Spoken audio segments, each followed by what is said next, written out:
Marine dress blues commanded instant respect. So when 6 officers in full uniform marched through the doors of Riverdale Family Restaurant, every head turned.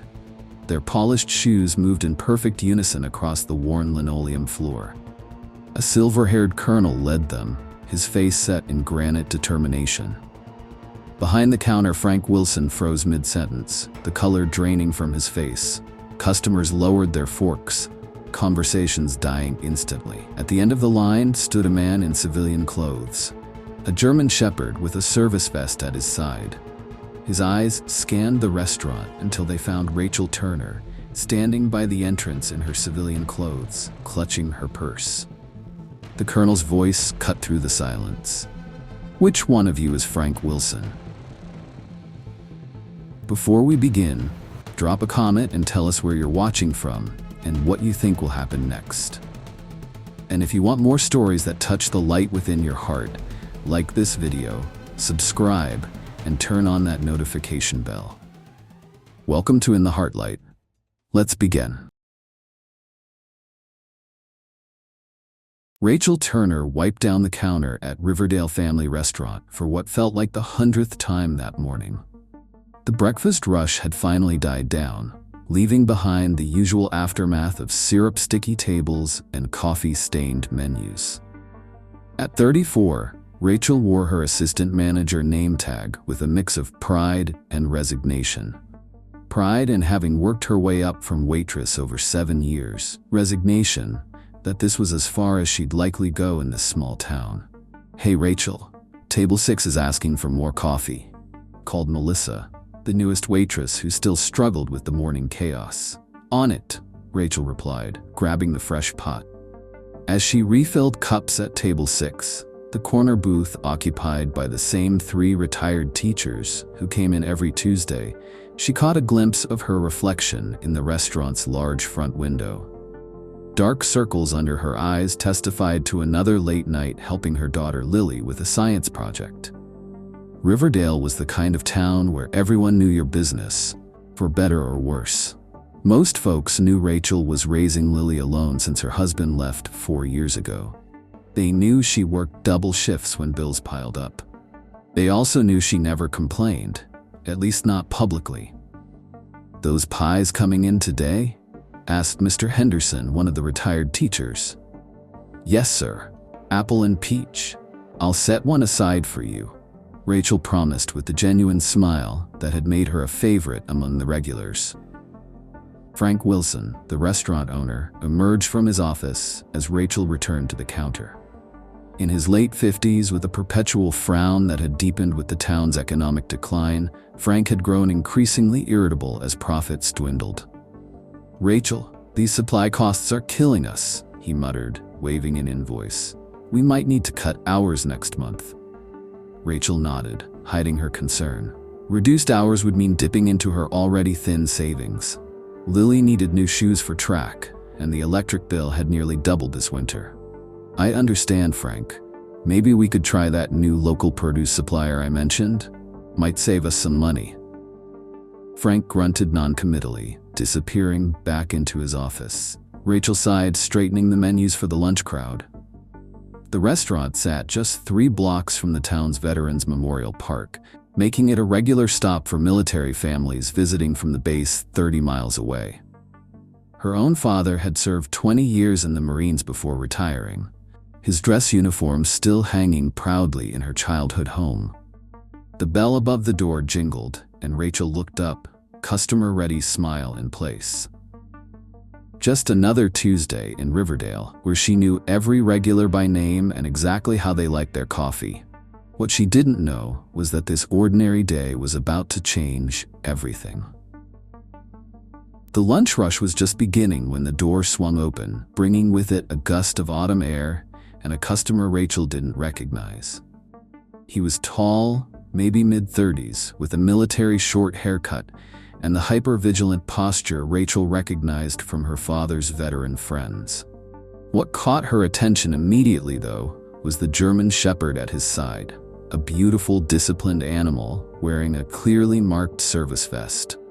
"Welcome to Riverdale," Rachel said, grabbing a menu. "Just one today?" The man nodded, his eyes quickly scanning the restaurant before settling on a corner table with a clear view of both exits. "That spot available?" he asked, his voice quiet but steady. "Absolutely," Rachel replied, leading him to the table. The dog moved perfectly in step, never pulling on the leash or straying from his handler's side. "I'm Rachel. I'll be taking care of you today." "James Cooper," the man offered with a tight smile that didn't quite reach his eyes. "And this is Duke." Rachel nodded respectfully to both man and dog. "Nice to meet you both." Duke looks like a professional. Something in James's shoulders relaxed slightly. 4 years of training, best partner I've ever had. She was about to ask for his drink order when Frank's voice boomed from behind her. "Rachel, what is that dog doing in my restaurant?" Rachel turned to see Frank marching toward them. Face flushed. Several customers looked up from their meals. "It's a service dog, Frank," she explained quietly. "For Mr. Cooper here." Frank crossed his arms.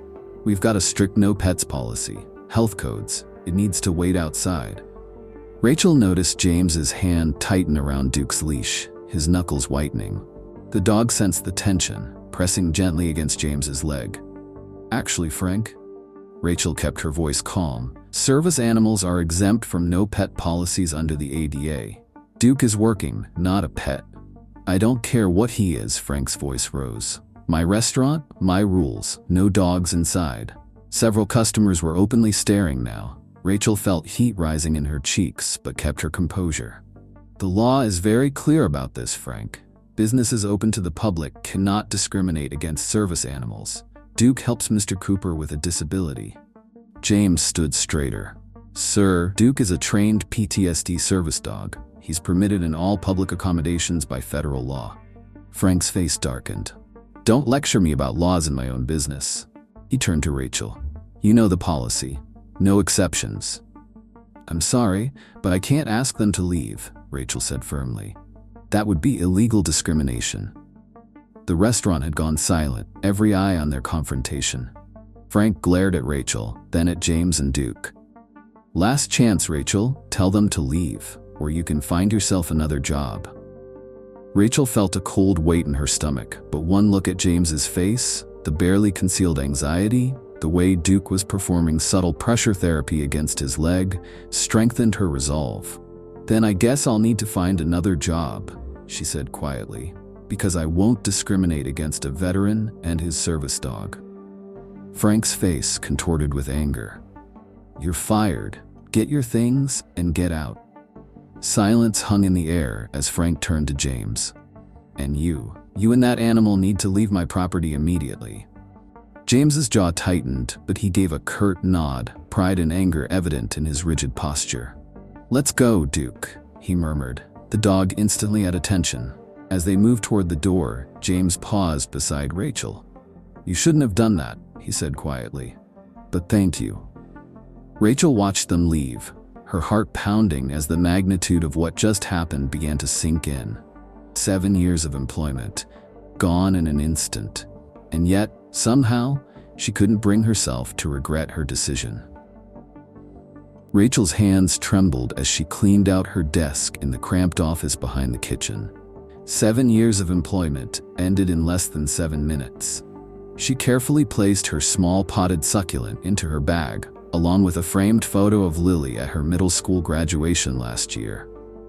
Melissa appeared at the doorway, eyes wide. "Rachel, is it true? Did Frank really fire you for standing up for that guy with the service dog?" "Afraid so," Rachel said, trying to keep her voice steady. The reality of her situation was beginning to set in. Single mother, no job, rent due in 2 weeks. "That's not right," Melissa protested. "Everyone knows Frank was wrong. Mrs. Peterson is out there telling people she's never coming back if this is how veterans get treated here." Rachel managed a small smile. "Thanks, Melissa, I appreciate that."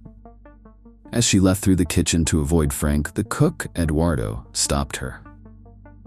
"My cousin manages the Holiday Inn restaurant. I'll put in a word." "Thank you," Rachel said, throat tight with unexpected emotion. Outside, the autumn air felt colder than it had that morning. Rachel sat in her car, gripping the steering wheel, allowing herself exactly 2 minutes to panic. Lily's medical insurance was through the restaurant. Her savings would cover maybe 6 weeks of expenses if she was extremely careful. Christmas was coming. She took a deep breath. First things first, update her resume and start applying. Today. 3 miles away, in a modest apartment at the edge of town, James Cooper paced restlessly, Duke watching his every move. The service dog could sense the spike in his anxiety, the familiar pattern that often preceded an episode. "I'm fine, Duke," James muttered, though they both knew better. He stopped at the window, staring out at nothing in particular. That woman, Rachel, had lost her job because of him. Because of Duke. It was exactly why he avoided public places when possible, ordered takeout instead of dining in, shopped during off hours. No matter what the law said, Duke's presence always created problems. James's phone buzzed with a text from his therapist. "Missed you at group today. Everything okay?" He typed back, "Fine." Something came up. He couldn't explain how he'd frozen at the restaurant entrance, how if Duke hadn't guided him to that table, he might have bolted entirely. How a simple confrontation had sent his heart racing, sweat beading on his forehead, the restaurant noise amplifying until it was nearly unbearable. How a stranger had sacrificed her livelihood to stand up for him, and he'd barely managed to thank her before escaping. Duke nudged his hand, bringing him back to the present. James knelt down, pressing his forehead against the dog's. "What do we do now, buddy?" The dog's steady presence anchored him, as it had countless times since they'd been paired 3 years ago. On his desk sat a folder of medical paperwork, the latest in an endless series of Veterans Affairs forms and evaluations. 4 tours in Afghanistan and Iraq, and the worst injuries weren't the ones you could see. The IED that had killed 2 of his squad had left invisible wounds that all the physical therapy in the world couldn't touch. James made a decision. He picked up his phone and dialed a number he rarely used. "Colonel Richard's office," answered a crisp voice. "This is Staff Sergeant James Cooper. I need to speak with the colonel if he's available." Rachel sat at her kitchen table, laptop open, scrolling through job listings. Nothing promising so far. She'd already submitted applications to the Holiday Inn, the grocery store, and the new department store at the mall, 20 minutes away. She checked the time, 3:15. Lily would be home from school soon. Her phone pinged with a notification. A friend had tagged her in a post on the community Facebook page. "Did anyone else see what happened at Riverdale Restaurant today? Assistant manager fired for standing up for a veteran with a service dog. Owner kicked them both out. Boycott Riverdale, respect our vets." Rachel groaned. Small towns and social media, a potent combination. Already the post had dozens of comments, many from people who hadn't been there but had strong opinions nevertheless. She set her phone aside as she heard Lily's key in the lock. "Man, you're home early." Lily dropped her backpack by the door. At 14, she was all long limbs and cautious optimism, her father's departure having forced her to grow up faster than Rachel would have wished. "I need to talk to you about something, sweetie." Lily's face fell. "Is it bad? Did something happen?" Rachel patted the chair beside her. "I lost my job today." "What? Why? You're like the best person who works there." Rachel explained what had happened, careful to keep her tone measured. No need to transfer her own anxiety to her daughter. Lily's expression shifted from concern to outrage. "That's so unfair. Service dogs are allowed everywhere. We literally just learned about the ADA in social studies last month." "I know, honey." "So what now? Are we gonna be okay?" The adult question from her child cut Rachel to the quick. "Absolutely," she promised with more conviction than she felt. "I've already applied for new jobs. We've got savings. It might be a little tight for a while, but we'll be fine." Lily nodded slowly. "I can babysit more on weekends, and maybe Mrs. Grayson still needs help with her website."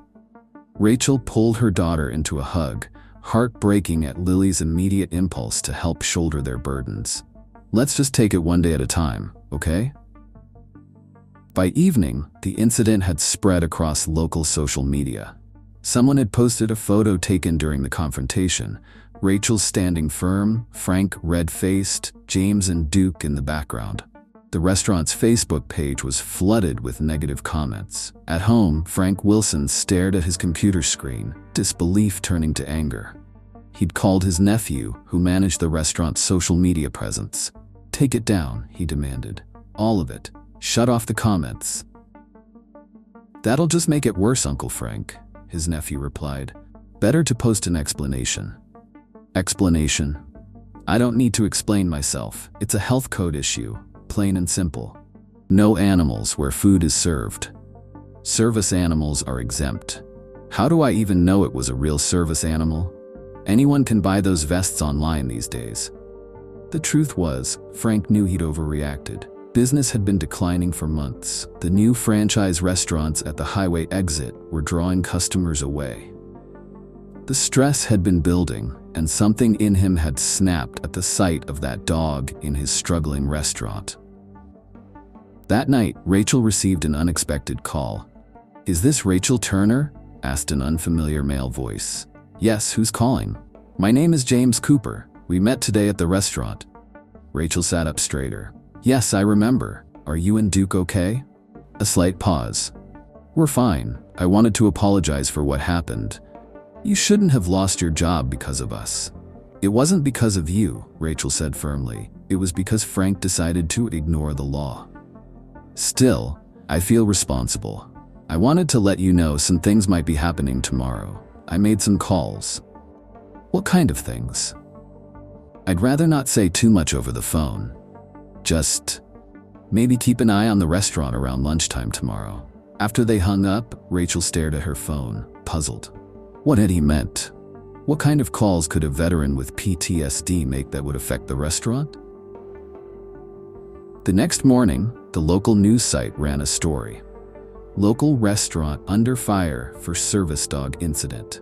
The piece included quotes from disability rights advocates and veteran support organizations, all condemning Frank's actions. Someone had provided the reporter with Rachel's name, describing her as a local hero who stood up for a veteran's rights at the cost of her own job. Rachel's phone buzzed constantly with supportive messages from friends and former customers. Lily reported that everyone at school was talking about it. Even Rachel's mother called from Florida. "Always standing up for what's right, just like your father," she said proudly. "He'd be so proud of you." Meanwhile, James sat in his weekly VA appointment, Duke at his feet. His therapist, Dr. Myers, raised an eyebrow. "You seem different today, James, more engaged." James nodded. "Something happened yesterday. Someone stood up for me and Duke. A stranger." "That affected you?" "She lost her job because of it." Dr. Myers leaned forward. "And how did that make you feel?" "Responsible at first. Guilty. But then..." James paused, sorting through his emotions, a skill he'd been working on for years. "Then I felt like I needed to do something about it. So I made some calls." "That's significant, James. Taking action instead of isolating, connecting with others." James thought about Rachel's steady voice as she'd cited the law to her boss, about her quiet dignity as she'd chosen principles over security. "I guess sometimes you need to see someone else's courage to find your own." By noon, Riverdale Restaurant was unusually quiet. The usual lunch crowd was noticeably absent. Frank paced by the windows, checking his watch repeatedly. 3 cancellations for large parties today," Melissa reported, not bothering to hide her satisfaction. "The Rotary Club said they're moving their weekly lunch to the diner across town. Permanently." Frank's phone rang. The local Chamber of Commerce president requesting a meeting to discuss recent events that might impact your business standing in the community. As Frank argued with the chamber president, he didn't notice the 3 black SUVs pulling into the parking lot. He didn't see the men and women in Marine Corps dress uniforms stepping out, adjusting their covers, straightening already immaculate uniforms. He was still on the phone when the restaurant door opened and the Marines entered. led by a silver-haired officer with Colonel's eagles on his shoulders and a stern expression that had made recruits tremble for decades. Only when the restaurant fell completely silent did Frank look up. The phone conversation forgotten, he stared at the formidable group now filling his restaurant entryway. Behind them, last to enter, came James Cooper, with Duke perfectly poised at his side. Frank Wilson stood frozen behind the counter as the Marines filed into his restaurant. Their presence commanded the room, dress blues impeccable, faces impassive. The few customers present stopped mid-bite, conversations dying instantly. The silver-haired colonel stepped forward, his bearing unmistakably that of a man accustomed to authority. His nameplate read, "Richards." "Mr. Wilson?" he asked, though it didn't sound like a question. Frank swallowed hard. "Yes, that's me. What can I do for you, gentlemen and ladies?" he added, noticing two female officers among the group. Colonel Richards surveyed the restaurant before responding. "I'm Colonel Thomas Richards, 2nd Marine Division. I understand there was an incident in your establishment yesterday involving one of my former men." Frank's expression shifted from confusion to a flash of recognition as James Cooper stepped forward, Duke at his side. A look of defensive anger crossed Frank's face. "Look, if this is about the dog, I have health codes to follow. I can't have animals in here where people eat." Staff Sergeant Cooper's service animal is not classified as an animal under health code regulations, Colonel Richards interrupted, his voice calm but carrying the weight of command. Service animals are specifically exempted under both federal and state law. How am I supposed to know it's really a service animal? Frank countered, gaining confidence. "Anyone can buy those vests online. I'm protecting my customers." One of the female officers stepped forward. "Captain Lisa Hernandez, JAG Corps," she said crisply. "The Americans with Disabilities Act is quite clear on this matter. Businesses may ask only 2 questions. Is this a service animal required because of a disability, and what task is the animal trained to perform? You cannot," she continued, "demand documentation, require the animal to demonstrate its task, or inquire about the person's disability." Frank's face reddened. "This is my restaurant. I make the rules here." "Actually, sir," Colonel Richards said, "you make rules within the framework of the law, and the law is unambiguous on this point." The colonel turned to James. "Staff Sergeant Cooper, would you mind sharing with Mr. Wilson what Duke is trained to do?" James straightened, his military bearing returning as he addressed the group. "Duke is trained to recognize signs of post-traumatic stress and anxiety. He performs pressure therapy, creates space in crowded environments, and helps ground me during episodes." His voice grew steadier as he spoke. "He also wakes me from nightmares and reminds me to take medication." The restaurant had grown completely silent. Even the kitchen staff had emerged to watch. Colonel Richards nodded. Staff Sergeant Cooper served 3 combat tours in Afghanistan. During his 4th tour, his unit was ambushed. Despite severe injuries, he returned to the firefight multiple times, evacuating wounded Marines under heavy enemy fire. The colonel's voice hardened. "He saved 6 men that day, Mr. Wilson. His actions earned him the Silver Star. The same combat that gave him those medals also left him with invisible wounds that Duke helps him manage." Frank shifted uncomfortably, but stubbornness kept him from backing down. "I'm sorry for his service, but rules are rules." A murmur of disapproval ran through the restaurant. An elderly customer stood up, leaving cash on his table. "I've eaten here for 15 years, Frank," the man said, "but I won't be back until you make this right." He nodded respectfully to the Marines as he left. 2 more tables followed suit, customers shaking their heads as they departed. Colonel Richards watched them leave before turning back to Frank. "I'm not here to force you to do anything, Mr. Wilson. The Marines don't operate that way on American soil. We respect private business." He paused, letting his words sink in. "But I am here to educate you on the law and on the respect due to those who have served this country." and to inform you that the local Veterans Association, representing over 500 veterans in this county, will be advising its members about how you choose to treat one of our own." Frank's face paled. Veterans and their families made up nearly a third of his customer base. Colonel Richards turned to the remaining customers. "I apologize for interrupting your meals. This won't take much longer. What about Rachel?" James suddenly spoke up, surprising even himself. All eyes turned to him. "The woman who stood up for me yesterday. She lost her job because she was following the law." The colonel raised an eyebrow. "Is this true, Mr. Wilson? You terminated an employee for correctly explaining federal law?" Before Frank could answer, the restaurant door opened again. Rachel Turner stood in the doorway, looking slightly out of breath, as though she'd rushed to get there. "Rachel?" Frank said, his voice a mix of surprise and growing realization of just how untenable his position had become. The colonel turned, recognizing her from the photo James had shown him. "Miss Turner, I'm Colonel Richards. We were just discussing your dismissal yesterday." Rachel looked around at the assembled Marines, then at James and Duke, and finally at Frank, whose face now showed the first signs of genuine regret. "I think," Frank said slowly, "I may have made a mistake."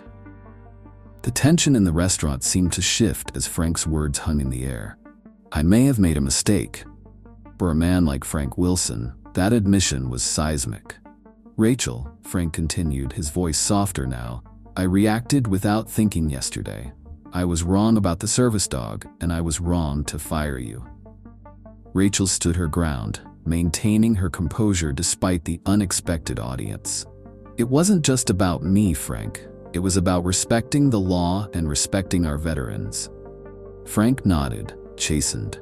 "I'd like you to come back.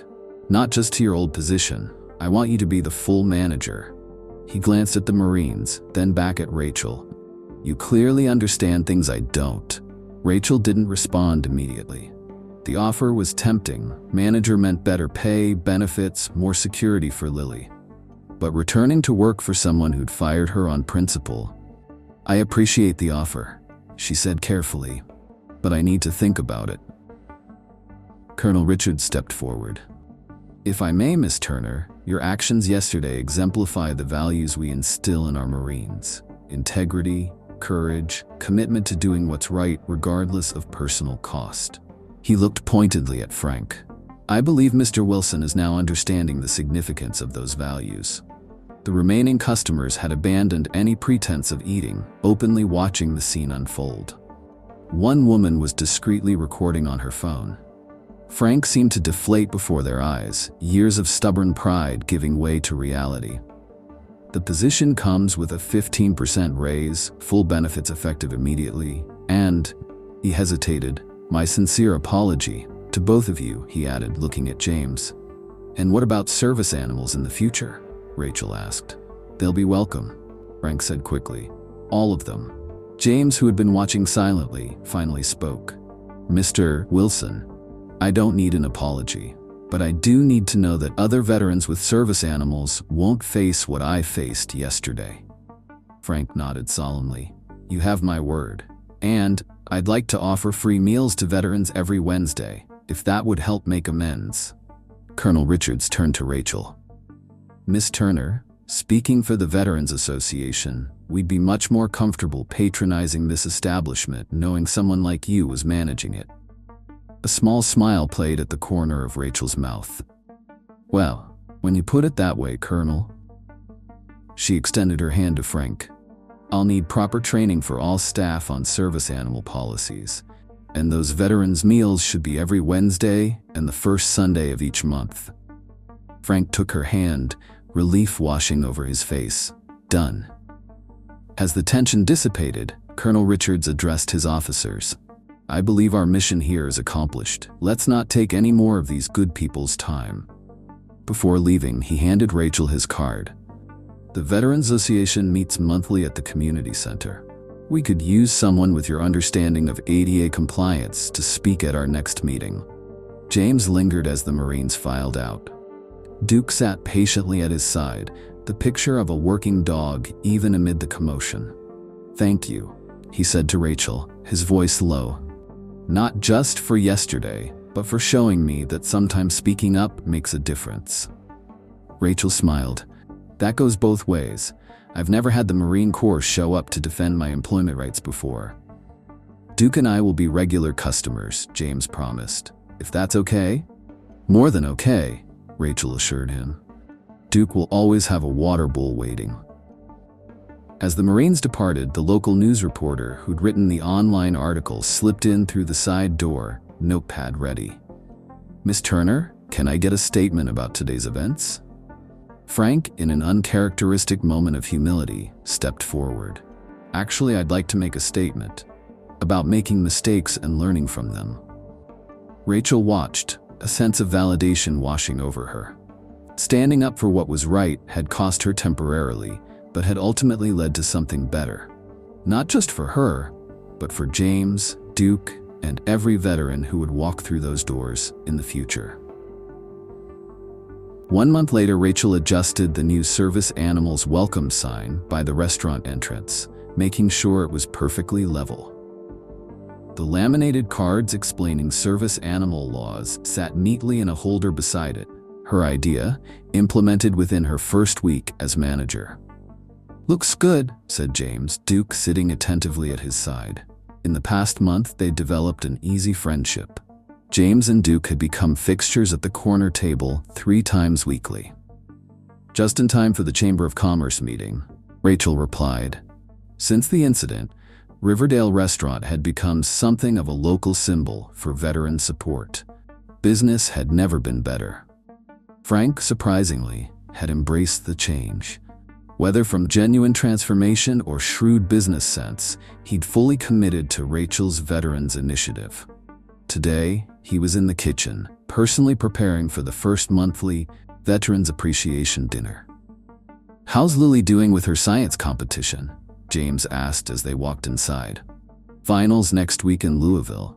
She's nervous but ready." Rachel smiled. The raise came just in time for the hotel deposit. The restaurant had transformed in subtle but significant ways. Photos of local veterans now decorated one wall, a community project Lily had spearheaded. A designated quiet corner provided a space where service dogs could rest and veterans with sensory sensitivities could dine comfortably. Staff wore small pins indicating they'd completed service animal awareness training. "Colonel Richards called yesterday," James mentioned as he settled at his usual table. "The Marine Corps Times is running a story about our little incident. Apparently, it's inspired a National Restaurant Association to develop new training protocols." Rachel shook her head in amazement. "All this because Duke needed lunch. Because you stood up for what was right," James corrected. Melissa approached with coffee. "You're regular, James." "Rachel, that reporter from the Veterans magazine is here." Rachel nodded. Since speaking at the Veterans Association, she'd become something of a local expert on service animal accommodation. 3 neighboring businesses had already consulted her about updating their policies. Outside, Frank was welcoming a van from the VA hospital. 6 veterans and their service animals arriving for lunch. The awkwardness in his manner had been replaced by genuine hospitality.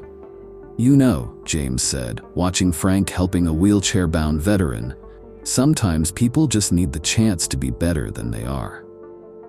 Rachel thought about the chain of events, how losing her job had led to a better position, how standing up for one veteran had created a ripple effect throughout the community. "Sometimes courage is contagious," she observed. Duke rested his head on James's foot, completely relaxed in an environment that had once been hostile territory. The transformation of the dog's demeanor mirrored the transformation of the restaurant itself. As Rachel moved through her day, greeting customers, managing staff, finalizing plans for next week's First Responders Appreciation event, she reflected on how quickly life could change. One moment of principled action had not only secured her future, but had created a legacy that would benefit others for years to come. Sometimes losing everything was the only way to gain something better.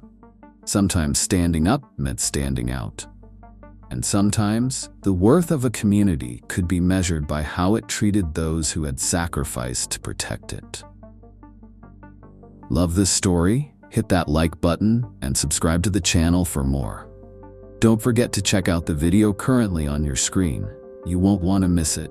See you in the next one.